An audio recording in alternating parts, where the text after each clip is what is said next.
Halo guys, selamat datang di podcast IPA UNY Official episode 8 sama aku Nadia dan rekanku Lening. Nah, kali ini aku bakal ditemenin sama narasumber yang kece nih. Dia adalah Kak Nita Prasyama Aseri. Yeay. Selama beberapa menit ke depan kita bakal bahas bareng-bareng tentang self development. Nah, Kak Nita ini adalah salah satu mahasiswa aktif dari pendidikan IPA angkatan tahun 2021. Kak Rita ini juga merupakan salah satu pengurus IPA UNY yang menjabat sebagai bendahara satu. Wah, katanya mahasiswa IPA itu termasuk mahasiswa yang paling banyak berprestasi loh di FMIPA UNY. Betul banget. Ngomong-ngomong soal prestasi nih, Kak Rita juga termasuk dalam salah satu mahasiswa berprestasi loh, di mana Kak Rita merupakan finalis karya tulis ilmiah mahasiswa nasional 2022, lolos penilaian proposal penelitian 70 judul FMIPA UNY 2023, dan tentunya beliau ini adalah Duta IPA 2023. Wah, keren juga ya Kak Nita ini. Karena tadi udah sempet Nadia jelasin secara sekilas, aku bakalan jelasin lebih lengkapnya lagi mengenai Kak Nita. Oke, kita sapa dulu yuk. Halo Kak Nita, apa kabar? Halo, kabar baik, alhamdulillah. Kalian gimana? Alhamdulillah. Nah, sekarang aku mau tanya ini nih, kesibukannya Kak Nita akhir-akhir ini lagi ngapain aja sih? Oh ya, pastinya ya menjalankan kewajiban ya sebagai mahasiswa ya kuliah. Kemudian ya sambil disambi-sambi kegiatan yang ini, kegiatan baru yang bisa untuk ngembangin skill-skillsnya gitu. Apa aja sih sebenarnya? Oke, Duta IPA nih. Gimana sih Kak pengalaman bisa jadi Duta IPA sendiri? Sebenarnya ya emang nggak sengaja ya dulunya kan. Sengaja tapi jadi Duta IPA, keren banget loh. Nggak gitu lah. Kemarin kan memang ada ini ya kegiatan dari salah satu ini bidangnya Hima IPA gitu kan. Nah di sana itu ada ini Duta IPA. Nah kan ada delegasi per kelas nih, ada delegasi. Maka dari itu terus nggak sengaja sebenarnya ditunjuk sama temen. Wih, nggak sengaja, ada langsung jadi Duta ya. Terus karena nggak ada lagi yang mau gitu lah ya. Iya. Terus ya udahlah. Oke sama temenku cowok juga. Gitu jadi bareng-bareng. Ya kita ikutin prosesnya seleksi dari apa ya kemarin itu ya. Dari ini video. Nah video untuk video opini sama minat bakat gitu. Prosesnya lama nggak sih Kak itu? Itu lupa ya. Kayak kita cuma dikasih waktu berapa hari gitu apa. Main season atau enggak? Alhamdulillah lancar-lancar aja sih untuk itu. Berarti selama mengikuti rancangannya itu nggak ada ini ya kendala? Ya mungkin kendala tapi alhamdulillah ya bisa dilalui gitu. Keren sekali. Kalau selama menjabat menjadi Duta IPA nih, apa aja sih plus minusnya? Plus minusnya mungkin plusnya di sini aku bisa ini lebih mengembangkan diri karena jadi duta mereka punya tugas untuk membantu mungkin jadi MC, mungkin jadi moderator gitu kan. Jadi di situ juga aku juga belajar gitu loh. Jadi tambah ada wadah untuk aku belajar gitu. Terus mungkin ini minusnya mungkin nggak ada ya minusnya. Tapi ya mungkin aku harus lebih menjaga aja apa yang ya pokoknya dari iya gitu. Nah, karena tadi udah Kak Nita singgung sedikit mengenai pengembangan diri, aku mau tanya kepada Kak Nita, apa sih itu pengembangan diri atau yang disebut self development itu?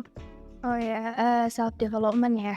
Kalau self development itu kan ada self ada development. Ini sesuai ini aja ya, pengetahuanku aja ya. Aku juga nggak pro banget gitu ya. Kalau self development berarti self itu adalah diri, terus development adalah pengembangan gitu ya. Jadi pengembangan diri. Jadi intinya adalah apa yang kita lakukan atau kegiatan-kegiatan strategi apa yang kita lakukan untuk bisa mengembangkan skill-skillnya kita, potensinya kita, kompetensinya kita dan semuanya. Dan itu bermanfaat untuk kita di kemudian hari seperti itu.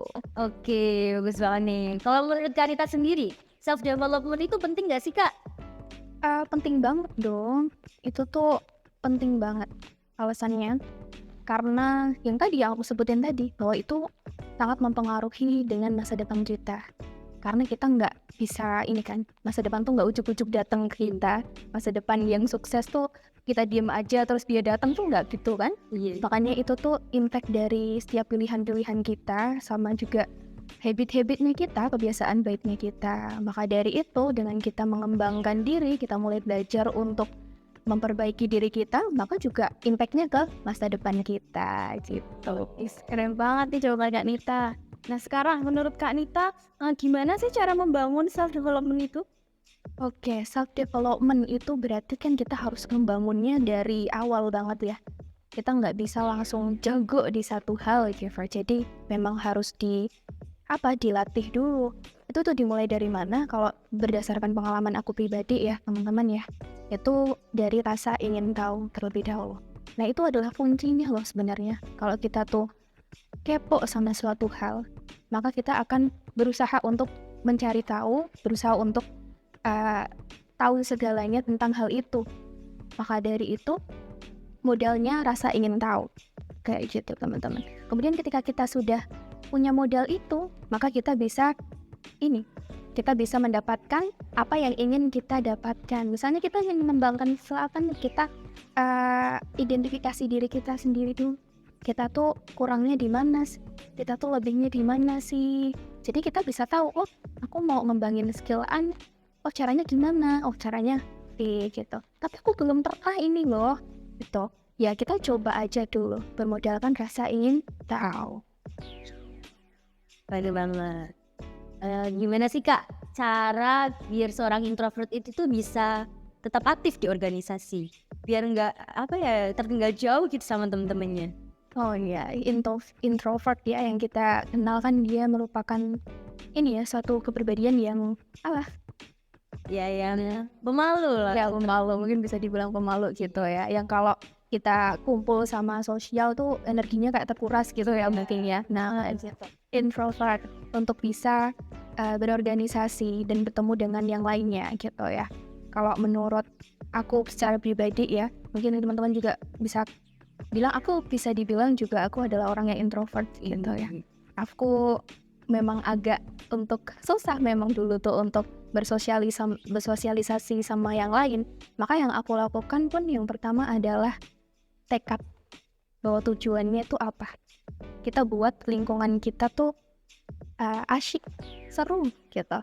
Jadi kalau misalkan kita berpandangan sama organisasi, wah ini kumpulan banyak orang nih, aku malu kalau aku harus ketemu sama banyak orang, aku harus gini-gini sama banyak orang, aku kan nggak bisa. Nanti kalau aku kumpul sama yang lain, energiku habis gitu kan. Langkah pertama adalah buat lingkungan kita itu seru buat kita. Caranya gimana? Ya mungkin kita bisa kasih kayak sebuah pemikiran bahwa kayak mindset, betul. Mindset bahwa memang kita berorganisasi, kita punya tujuan gitu. Tujuannya apa? Misalkan kamu berorganisasi kan, tujuannya apa coba? Tujuannya untuk menambah pengalaman tentunya, menambah relasi, menciptakan suasana baru. Nah, gitu dong. Iya. Terus kamu ada? Ya sama ya. Jadi kita mindsetnya ya kita terapin mindset dulu bahwa kita pengen berorganisasi, kita pengen mendapatkan manfaat dari organisasi. Tapi di samping itu kita juga bisa memberikan manfaat ke organisasi. Yang pertama adalah buat lingkungan kita asyik. Dengan begitu kita bisa lebih bertahan nih dengan keintrovertan kita untuk berada di lingkungan yang banyak orang gitu. Keren banget nih jawabannya Kak Nita. Nah sekarang gimana nih caranya menjadi versi terbaik dari diri kita sendiri seperti itu Kak? Oke, menjadi versi terbaik. Mungkin sampai sekarang pun aku juga masih belajar untuk mencari tahu gimana caranya menjadi versi terbaik dari diri sendiri gitu ya. Kalau berdasarkan yang aku tahu ya, yang pertama memang kita harus kenal diri kita sendiri dulu. Kita harus tahu apa kelebihan kita, apa kekurangan kita, seperti yang aku omongin di awal tadi ya. Apa yang harus kita kembangkan, apa yang harus kita mulai untuk belajar di sana. Nah, ketika itu dimulai, selanjutnya adalah kita udah kenal sama diri kita sendiri. Jadi kita udah tahu ya, mana yang harus kita kembangkan. Yang kedua adalah kita melakukan atau kita cari cara untuk kita bisa mengembangkan skill-skill yang kita mau kembangkan itu tadi. Caranya gimana? Caranya banyak banget ya. Kita mau apa dulu yang mau kita kembangkan? Misalkan skills public speaking. Jadi kalau ada kesempatan yang datang kepada kita, misalkan kita diminta tolong untuk A, untuk B, ya kita berani untuk mencobanya. Gitu. Karena kuncinya adalah ketika kita nggak berani untuk mencoba, kita nggak tahu kapasitas kita seberapa. Gitu. Kita nggak bakalan ngerti kita bisa nggak sih untuk melewati ini gitu. Kalau saya tuh nggak bener-bener nyoba gitu kan. Gitu. Ih, keren banget nih. Nah, untuk teman-teman yang masih mau lihat keseruan kita, jangan lupa tonton part 2-nya. Yeay!